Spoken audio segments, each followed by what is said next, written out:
Welcome to Front Porch Politics, conservative conversation for a complicated country. And now, your host, the pontificator of common sense and coffee connoisseur, David Marks. And hello everyone, and welcome back to the Front Porch. I am your coffee connoisseur, PhD in Maybury Studies, common sense educated host, David Marks, and we're so glad you're joining us here on the porch in this podcast. Before we get into this midweek review, I do want to take just a moment to remind you to please visit davidlmarks.com and join our email newsletter. You will want to join and subscribe, I guess is a better way I should say, to this email newsletter for multiple reasons. The major reason why I think you would want to do this is because right now we are doing the 12 Days of Christmas giveaway, and we are going to be giving away our fourth coffee cup. Yes, it is a coffee connoisseur coffee cup, and we'll be giving our fourth one away later on this afternoon. So be sure that you drop by davidlmarks.com. Of course, there's all kind of other resources and materials there that you can find, but we want to be sure that we give you an opportunity to go online and enter for a chance to win. There's no cost to you, by the way. It's absolutely free. So as we begin this week, I do want to take just a moment of your time to remind you that our nation has lost a former president. And irregardless of your political leanings, whether they be conservative or whether they be liberal, whether you be a Rochester Red Republican or a Yellow Dog Democrat, I do want to remind you that we all want to show honor and respect when we lose former leaders. So in stating that, I want to take just a moment of our time to recognize former President George Herbert Walker Bush. I know there's a lot of details to his early life, but this is what I felt like would be a good, quick tribute, if we may, to just remember this former president. Bush enlisted in the U.S. Navy immediately after he graduated from Phillips Academy on his 18th birthday. He became a naval aviator, taking training for aircraft carrier operations aboard USS Sable. After completion of the 10-month course, he was then commissioned as an ensign in the United States Naval Reserve at Naval Air Station Corpus Christi on June 9, 1943. Now, this was just 3 days before his 19th birthday, which made him one of the youngest aviators in the U.S. Navy. Now, not only did he become an aviator, but during World War II, he received the Distinguished Flying Cross, 3 Air Medals, and the Presidential Unit Citation. You know, George Herbert Walker Bush was part of that great generation that helped fight for the freedom of millions across the world. After he completed his training, of course, he went and moved to different areas of Texas, and in 1966, Bush was elected to a seat in the United States House of Representatives from the 7th District of Texas. After being a representative, Bush became United States Ambassador to the United Nations. Following his ambassadorship, he was then appointed by General Ford, then President General Ford, as the Director of Central Intelligence from January 30th, 1976 to January 20th, 1977, almost 1 full year. Now, of course, we also know that if you are of my generation, you remember more of this part of his lifespan than the earlier parts, but later, Bush became, as you may know, Vice President under President Ronald Reagan, and this was from 1981 to 1989. A lot of people may remember this as the Great 80s, and I was growing up in the 80s, and I do remember loving life back then. After he was Vice President under President Reagan, and following the 2 terms as the Vice President for President Reagan, George Herbert Walker Bush was then elected President, and he served as President of our country from 1989 until 1993. This was, of course, pivotal time in America, and you could probably even debate whether or not H. Ross Perot was a very early pre-runner to what President Trump may have done in 2016. But due to the economy state and due to the forces that be Ross Perot, former President Bush was not reelected. But he did leave a legacy, and he does leave a family behind him. Of course, his son would later become President of the United States also. So I do think that it's important that we show honor and we show respect towards this former president. As I said before, no matter your party, no matter your leanings, I do think that it takes a lot of gumption and it takes a lot of guts to serve as the commander-in-chief of our country. George Herbert Walker Bush passed away November 30th, 2018. Now, let's go ahead and move on to the topics for this week. And I know it's a very hard shift. And thank you for indulging me in that moment to recognize one of our former presidents at his passing. You know, I feel like that's something essential, that no matter what, we can try to put partisanship aside at any time. And I do think that it's important to see that the Bush family, by allowing President Trump to take full part, and I know that he has control, we may say, over those presidential ceremonies when we have a president pass away. Any executive office does. But I think that you see in the Bush family that the presidency was more than just the person. It was bigger than the person. And I do believe that's what President George Herbert Walker Bush believed. I believe that George W. Bush believes that also. That the presidency is something of high regard. It's an honorary title that we give to one individual for 4 to 8 years of their life. And the stress and the toll that it has to take on you is probably immeasurable if we were to try to calculate that. So thank you for that. Now, on to our topics. And I hope that, it's very hard for me to try to be solemn and try to be respectful and then shift gears, because as you know on the podcast, there's times that things will come up as discussion points or whatever it may be that you want to call it, and I do become, I won't say angry so much, because I don't really think I'm angry. I just think that I become very stern in what I say, and to some degree jovial, because some things that we have take place in our country are so ridiculous. So as we get into our podcast, midweek podcast for this week, our first topic of discussion is something that has actually taken place today. So December 4th, 2018, we are seeing the ramifications and we're seeing the justification for the United States leaving the Paris Climate Accord. Now, what might that be, you may ask? Because, this was in the media that everybody was going crazy, that President Trump had pulled us out of the Paris Climate Accord. But let me explain to you why by telling you what took place today in Paris. President Macron, now I have covered him before in earlier podcast, and I even related to his name as being like macaroni, because I said when put under pressure, put under heat, he would bend. Well, that proved to be true, so I'm just saying I called that, and I'm going to go ahead and tell you that I did call that one. But the yellow vest, which was the vest people have to wear, this is more of a term for someone in France who may be seen as a middle-class person. But the yellow vest have actually won the day. They have been protesting in their country. Now, what were they protesting against, you may ask?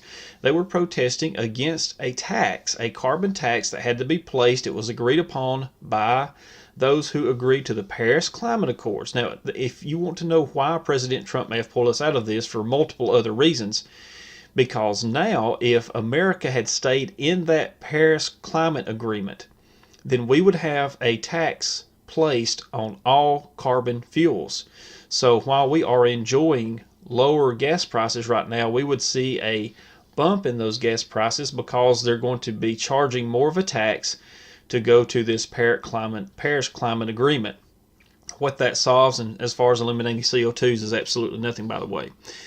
Now, Eduardo Philippe, who is the Prime Minister in France, and he did a televised address today to the nation, and he was talking to the nation about the yellow vest riots. And they have been taking place for a few days now, and this is what he said, quote, "We have heard the demand expressed by all those who have consulted in the past few days. I suspend for your duration of 6 months the tax measures." So what they've done basically is they saw where the middle class people were like, hey, this is enough, this is ridiculous, so they have suspended the carbon tax that they have put on automobile gasoline and other items. The only problem with this is they suspended it for 6 months. So if you live in Paris, if you live in France, or you're planning to travel there, be there for a while, whatever it may be, Guess what's going to be coming your way in 6 months? Yep, they're going to reinstate this tax. While they have suspended it, and I do feel like this is a win for middle income people, this is a win for those who necessarily, I don't know, some of them probably believe in the global warming, climate change garbage, but for those who do not, it's a win for you, and you've actually accomplished something here in helping your government to be swayed. Now, I want to remind you of something, since we're talking about carbon taxes, and you may not remember this, and I'm going to have to shoot from the hip on this, but do you remember about 2012, it was 2012, might have been 2014, that the Obama administration was wanting to put a carbon tax on cow farts. It was leftist people in our country, and they had come out with this study that they said that the flatulence from cows, because of the cow population we have in our country, was causing global warming. And so what they wanted to do is they wanted to put an additional tax on farmers and charge them an additional tax due to the amount of flatulence that their cows were producing. Now, I know most of you are like me, and common sense tells you this is the most ridiculous idea you've ever heard. But this was a considerable bill. This was a considerable tax that they were wanting to put in place in our country. Now, like I said before, this was an Obama-era tax suggestion, and thankfully this garbage lost. It did not pass. Now, here are the facts scientifically. We exhale CO2. We exhale that. We breathe in oxygen and we exhale CO2. Now, again, common sense will tell us that we cannot completely remove CO2 emissions. Well, not as long as human population is in existence and as long as it grows, because we ourselves produce carbon. So I guess my point in this now, they're pointing raising the tax on gasoline or on diesel is designed to get people to use it less. They want people to start looking at hybrid cars or to use less diesel fuel or to use less gasoline, and they think by taxing it, it becomes unaffordable. And to me, that's a way of the government manipulating the economy. So, they're trying to make sure that gasoline becomes unaffordable to some means. And what do they want to do with this? Why are they doing it? What's their motivation? Well, to save the climate, of course, because the climate must be saved. Now, I hope you got a chance to listen to our podcast. I believe it was 17, where we actually covered what's actually going on with our climate and how that it's cyclical. And I don't want to, rehash every bit of that. But all of this is just garbage. It's just poo-poo. I mean, if people travel less and use less fossil fuel, less gasoline, less diesel, less petroleum, and there's a less population, then I guess we'll have less CO2. But until those things take place, we're going to have CO2. Now, here's my point to this. If you're a conservative out there, and if you're a Christian out there, or you are a Jew out there, I want you to take this into consideration. We are all creations of God. The omnipotent Creator made us all. And the thought of God creating the number one threat to the planet just does not make sense to me. Now, we know that we can wreak havoc on our environment. We can damage our environment. And as I've told you several times before, I'm a conservationist. I believe in, take only pictures and leave only footprints and leave it better than you found it. However, if we're going to start taxing carbon, then are we going to have to start paying a tax ourselves? I know that sounds ridiculous, but who would have ever thought that cow farts would have been taxed? I'm just saying, it's something for you to think about. And parents, if you have your children listening with you, I'm sorry I used the word farts. I should have said flatulence, I'm sure. Trying to not get everyone riled up over the climate change is very hard. But there's always another leftist story that you can look towards that will help you just ramp up your forces and your fight for conservatism. And there have been heinous things done to people, both men and women, but there's been heinous things done to women in history. There is no doubt about that. But we have this new generation of people who like to hashtag everything. And of course, growing out of this movement was the hashtag Me Too movement. And you know how ridiculous some of these women were by wearing their vajayjay hats out in public. Number one, that was disrespectful in itself to women.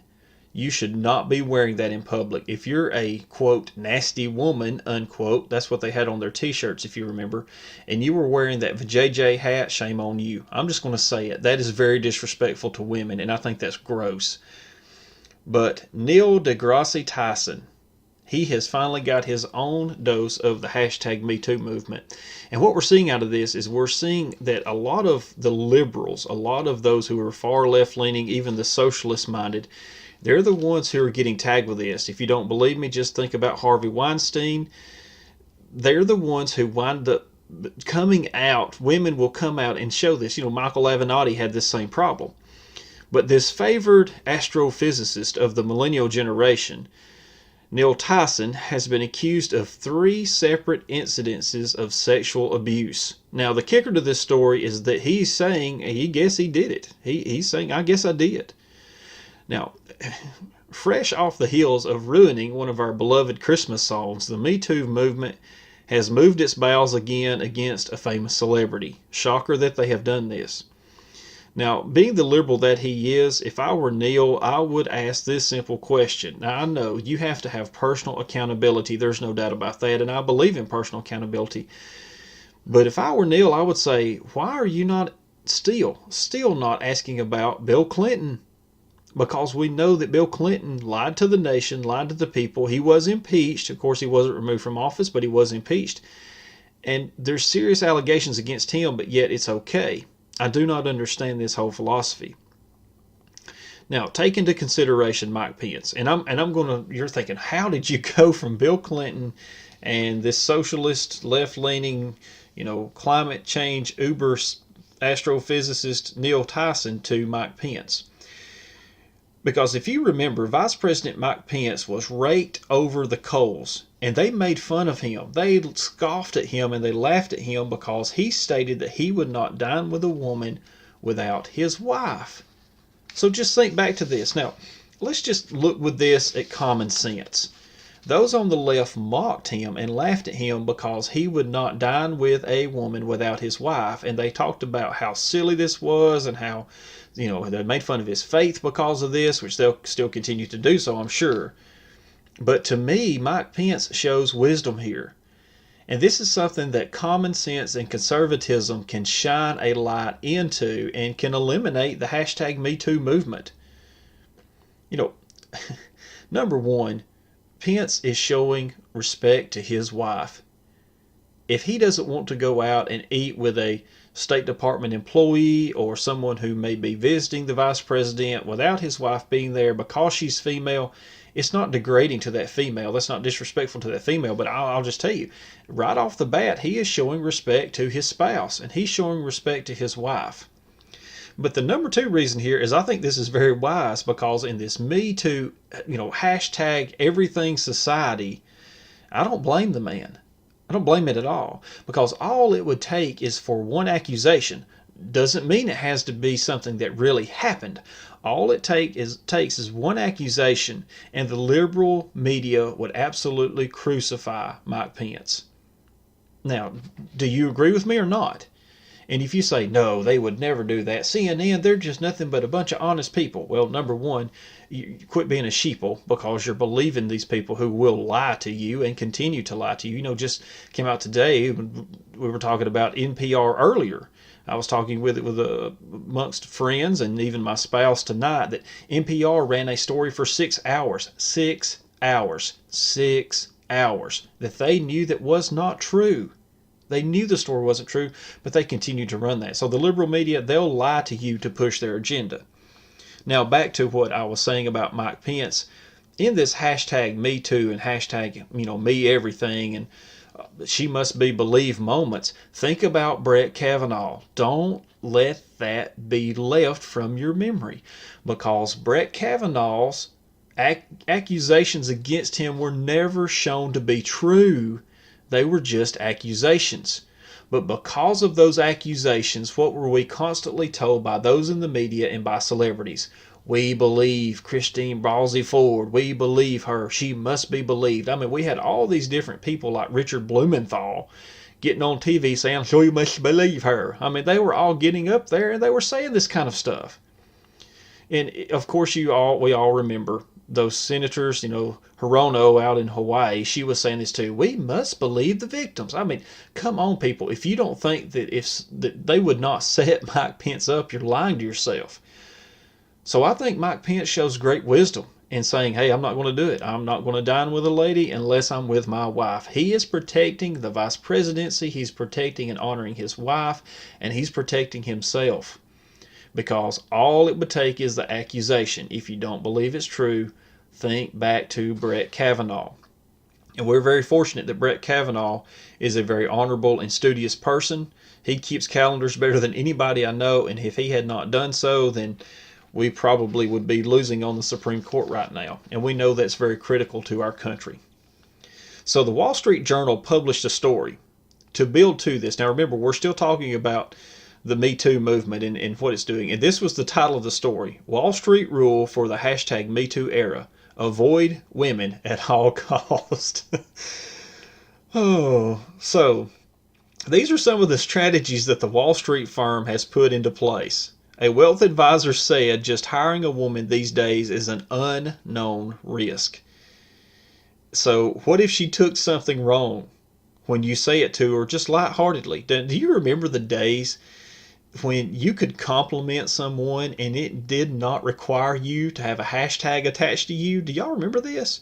When you could walk up and say to a lady, you look very nice today, and that wasn't considered sexual harassment, or that wasn't something that she would have to hashtag. But yet in this generation that we live in, people have to protect themselves, especially men. And I think there's a warfare on men. I think there's a whole bottom line to this, and I think they want to neuter and demasculate all the men in our country, which is ridiculous. I mean, that is, men, we should stand up against that, I'm just saying. But the report continues from the Wall Street Journal and says that dinners with female colleagues should not take place. There are no more. There's no more sitting next to them on flights. And if you travel with a female colleague, book your hotel room on totally different floors. And if at all possible, avoid one-on-one meetings. That's the best way they tell you to stay safe. So all of these liberals out there who are crying for equality, guess what they're actually causing with all the Me Too movement? They're causing inequality, and it's going to take place in the business world. Again, Mike Pence, great job. You keep taking the stand you're taking, because I do think you showed wisdom in your stand. And finally, and I know I'm running out of time, but finally this week, Alexandria Ocasio-Cortez just continues to show us her intellectual brilliance. My good gracious, I don't know how we existed and how we made it as a country without this sweetheart socialist, this new face of the Democrat Party. And I'm here to tell you, Democrats, look, I have Democrat friends. You need to stomp out people like this from your party. You need to get them out of there, because they're going to wreck your party. Now, you may agree with her. You may think that socialism is the way to go. I myself am a fiscal conservative capitalist. Now, I do believe that we need to have some regulations on companies. If you don't believe that's true, look what Amazon's doing right now, or even Facebook, because Facebook, honestly, just, Facebook, Mark Zuckerberg will call President Trump a fascist, all in the same breath that he's taking people's content off that he doesn't agree with, so whatever.